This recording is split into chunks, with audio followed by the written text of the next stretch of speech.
Hi, I'm Dr. Angela McBurdy of DoctorFlute.com. Today's flute tip is on octave slurs for better high notes.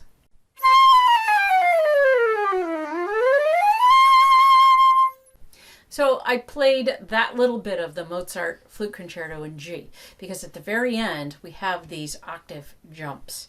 And octave jumps can sometimes be the bane of everybody's existence, especially if you have to do it fast. But octave slurs and learning how you get high notes to come out can make that easier and then overall make your high register sound better and be much more rich and resonant. Okay, now what do I mean by an octave slur? Well, really, you probably can figure this out. Start with a low note and then slur up the octave higher. And usually I do them just one octave, so I'm not generally slurring two octaves, although that can be an exercise in and of itself. But learning how to slur your octave so that you don't overblow your octave, so that you don't use your airstream in the wrong way, which means it just is staying down when it should be moving up. And when you work on these octave slurs, you learn to open up your high register and play with a beautiful sound that is not overblown.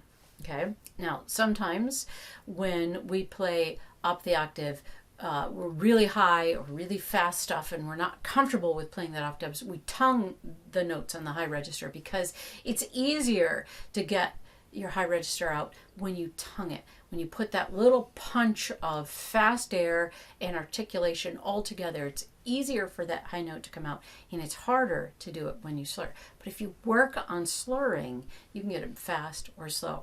Okay, now the point of slurring is to learn what to do here. So if I want to start off with the absolute best low note I possibly can, and I like to start off when I'm working on these with students with a low F.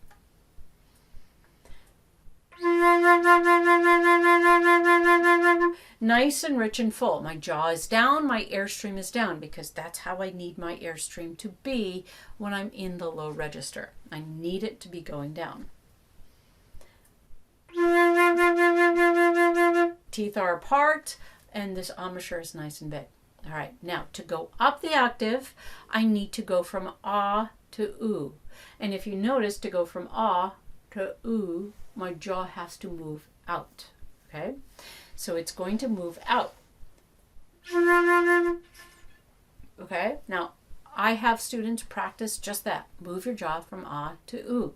Don't even try to get the note to come out, because it is so often very difficult to feel like you can move your jaw the first time when you're playing. All right, so you need to sort of go extreme. When you begin to play and you're working on an octave slur, start with your low F and then move your jaw to oo, but move it out all the way so you can't play anymore.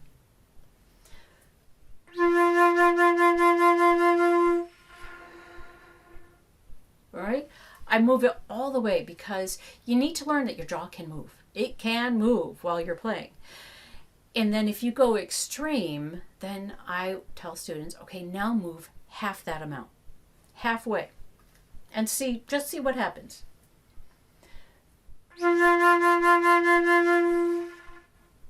Sometimes that's all that happens. It doesn't go up. It doesn't do anything. I can hear the air, so I know that that's good. Okay, now that's fine. That's the second step. So the first step is go all the way. The second step is halfway and see what happens. So if it pops up for some students, it does, great. Well, then we talk about it a little bit more, but they understand something happened. The vast majority of students, that's what happens. Just they move it out and it's still airy. Okay, now let's talk about another aspect, because this is going to help you go from that step to getting the note to come out. When you go from ah to oo, your embouchure tends to close up. Okay, so when you go ah to oo, here's my lower jaw, and it goes oo. My teeth get closer, brings my lips closer together, and that doesn't allow for that sound to come out. So when I go ah to ooh, I want to keep it open enough. So ah to ooh, so I'm keeping it open so that there's still more space in here. Then other thing that I want them to think about is their airstream. They have to consciously think from ah to ooh. They're raising their airstream. Now, if I had a third hand, I would come over here and say, oh yeah, I do feel that airstream down. Now let me do ooh and let me feel it up. Because we don't have three hands, I generally will put my hand here on the student and say, okay, I feel it down here. Now hit, where my ring is, okay? Hit that part of my hand.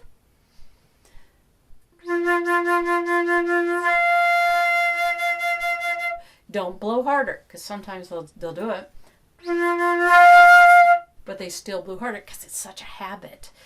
Don't blow harder. You use the same amount of air in the low register as you do in the middle.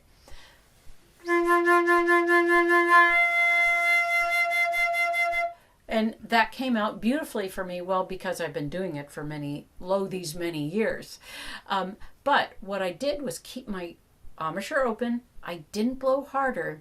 I thought about moving my airstream so that it went from down to straight out from me, right there.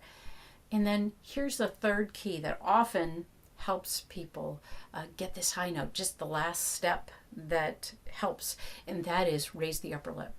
Now, if you are a person who overthinks things, that's going to be a problem. Because the best thing to do is not overthink it, just do it.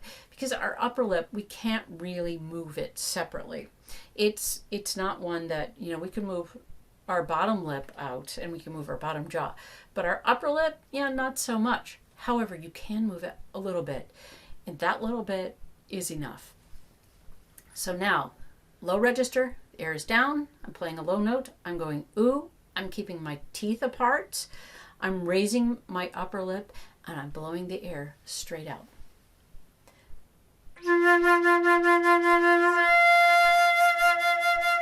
And if that works, go to G.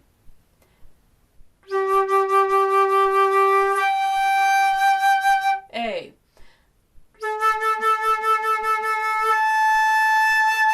B.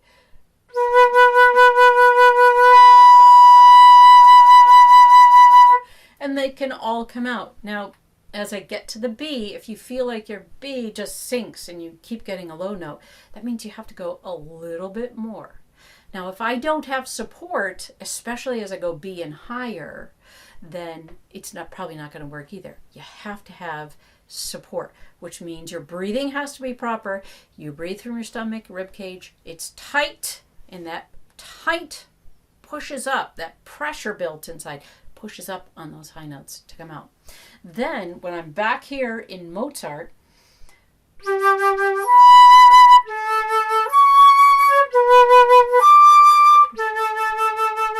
I'm going to practice with my octave slurs.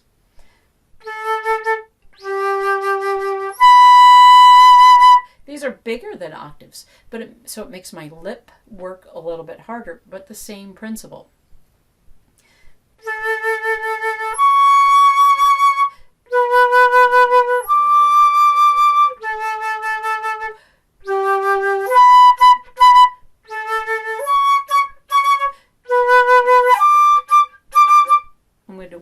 Play these slowly. Because I have to now retrain myself to not overblow and retrain myself that my jaw and my air pressure get those high notes out, not here, not what I do in this tightness here, but by using my air pressure and using my jaw to move out, I free my embouchure up to get a beautiful, beautiful tone.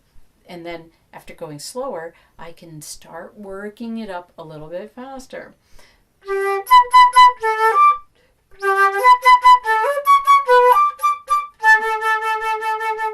Okay, now some other places that you can work to do an octave slur is find in your solo or an etude where you have a scale type passage.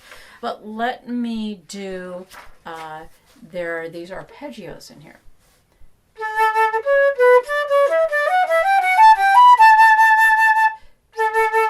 And it starts on a low A and it ends on a high A. Okay? Now, really what I'm doing is a scale.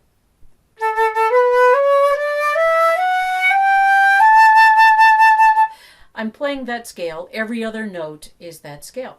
So it would behoove me to practice octave slurs here. This just happens to be in measure 62 of the Concerto in G of Mozart.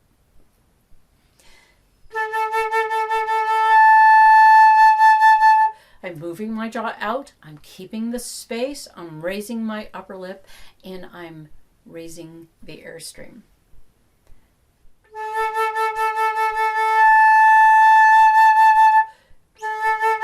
Now, I want to play the scale and then compare. Is it the same sound? And did my lip move the same amount? So, octave slur first.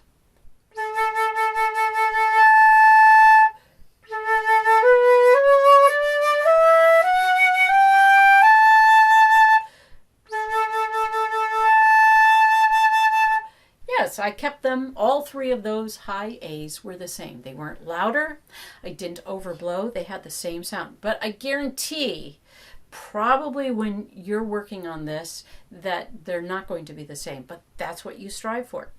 And my students do this all the time. Now let's put it together.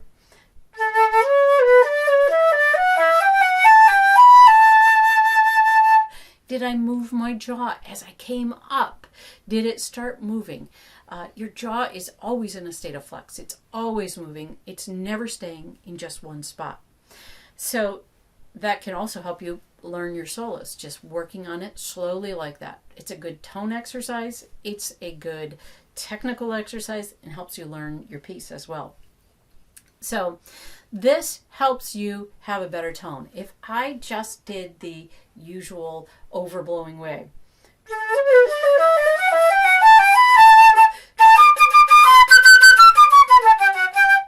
all right, I get the notes out, but it's ugly. If I control it because my airstream moves,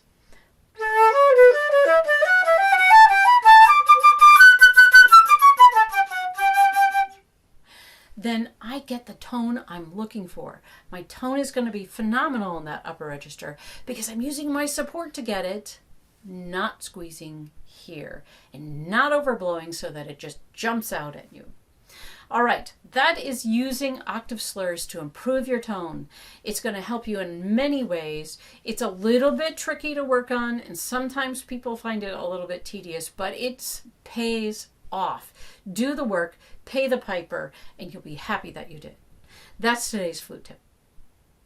If you like today's flute tip, press the like button, subscribe, comment below, and share it with your friends.